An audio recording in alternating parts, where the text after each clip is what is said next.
64 into sin 26 divided by sin 128 এটাকে যদি আমি ইভ্যালুয়েট করি বা সিম্পলিফাই করি তাহলে আমার ফাইনাল অ্যান্সারটা কি বের হবে।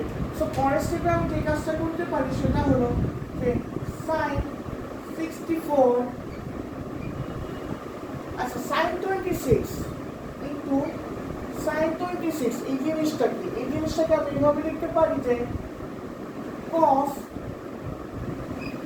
90 minus 26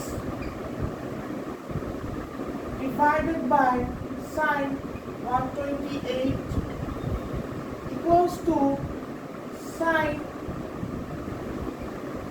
64 into cos 90 minus 26 এই জিনিসটা কি?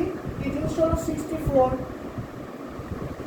divided by sin 128 আচ্ছা আমি কিছু জিনিস ক্লিয়ারিফাই করে দিই যে sin 64 into cos 64 এই জিনিসটা কি। হ্যাঁ, তো আমরা সাধারণত কি জানি sin 2 theta equals to 2 sin theta cos theta. So 2 sin theta cos theta equals to sin 2 theta. তাহলে sin theta cos theta equals to কি হবে যে half sin 2 theta। কেন? আমি যদি 2টাকে ইকুয়াল টু সাইনের এই সাইডে নিয়ে আসি তাহলে কি করতে হবে?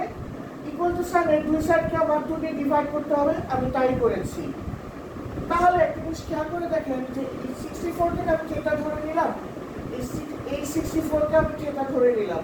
তাহলে পরের স্টেপে আমার যে জিনিসটা আসবে যে half into sign into 2 into 64।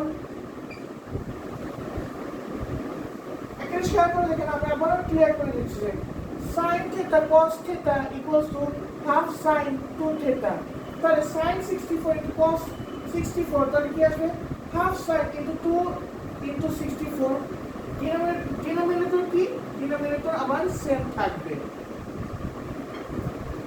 therefore পরের স্টেপে half sin 128 divided by sin 128। আপনারা একটা জিনিস খেয়াল করে দেখেন যে sin উপরে sin 128 আছে, নিচেও sin 128 আছে।